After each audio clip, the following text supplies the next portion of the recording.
Jon Jones is the GOAT. He's the GOAT. Now it's undeniable. It's undeniable. There was all this debate until he submitted Cyril Gane and became the heavyweight champion. No one can fuck with that. Smashed him, bro. Smashed him. Cyril looked kind of unbeatable up until the Francis fight. Well, the Francis fight exposed one aspect of his game that you're never going to beat Jon in, and that's the wrestling. Yeah. And then everybody said, well, he didn't know that Francis was going to wrestle him. Given. Francis is not the caliber of wrestler or even in the realm of Jon Jones. No doubt. Jon Jones has been wrestling since he was 12 years old. He took down Daniel Cormier, who's an Olympic-level wrestler. Yep. There is not a guy in the world that can say that you could start wrestling at 29 years old. I mean, you'd have to be the freakiest of freak athletes to be able to compete with that guy to start wrestling when Cyril Gane started wrestling. Right. The gap is just too wide to cross. Right. When he like beat up this guy that was like trying to rob this lady like the night of a that fight. was the day he fought for the title. Right. The day he fought for the title, he chased down a guy who robbed someone and tackled him and held him until the cops came. Right. And then and went and fought Shogun and became the youngest ever UFC champion. Jon is what I would describe is there's human beings that have different temperament and different minds and different mentality and a ruthless competitive drive that's almost terrifying to the ordinary person. That's Jon Jones. Jon Jones is a bad guy who's trying to be a good guy.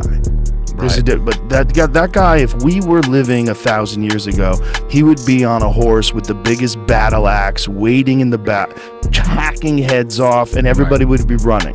And those people have always existed. These dominators have always existed. Yeah. But Jon is like a genuinely sensitive, intelligent guy who's trying to do the right thing. But he's a fucking conqueror. He's a fucking conqueror. That's the thing that's inside of him that leads him to be the GOAT. And without that, you don't get there. You don't get that.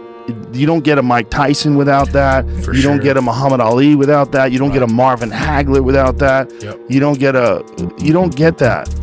That there's a thing inside some people that is a driving force that allows them to overcome the greatest around them.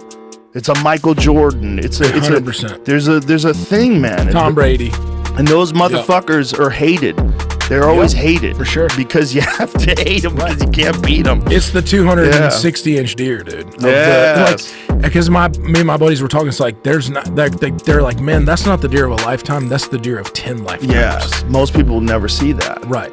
But it's even more than that because you can just accidentally stumble across the deer of a lifetime. You can't accidentally beat Jon Jones. There's a thing about... So he's GOAT over Khabib. He's GOAT over everybody. Now Khabib's too? Yeah, Khabib is in the conversation, but Mighty Mouse is in that conversation too. Mighty Mouse, to me, if you want to look at like a technical expression of the greatness of martial arts, he's as good as anybody's ever done it. He was not dealing with guys that are of the caliber of the guys that Jon Jones was facing. Jon Jones was facing Gustafsson, Glover Teixeira. He was facing Daniel Cormier. He was facing the elite of the elite, and he never fucking lost, even when he was doing coke and he wasn't even training. Right. That's how goddamn good Jon Jones is. Right. And when Jon Jones talks about fights, though, when I had him on the podcast, one of the things that he talked about, some people don't really watch tape, or they only watch a little bit. They let their coaches do the work. Jon Jones studies everyone. He studies their tendencies. He gets in his mind how when you throw that left kick, you make this little step with your right foot. You might do this thing when you shoot for a takedown, where you keep your leg on, you keep your head on one side every time.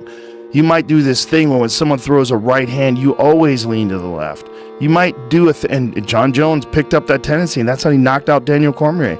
He knew Daniel Cormier has a tendency to duck towards his right side because he goes for that single on the left leg, and Jon caught him with the perfect head kick. But it wasn't by an accident. He set that up. He set it up just like Leon Edwards set up that head kick on Kamaru. There's a beauty to that that's just, man, in the middle of chaos and anxiety and fear and the fucking fog of war. You Right. figure out a way to connect with this thing that you saw in tape and in training and in preparation.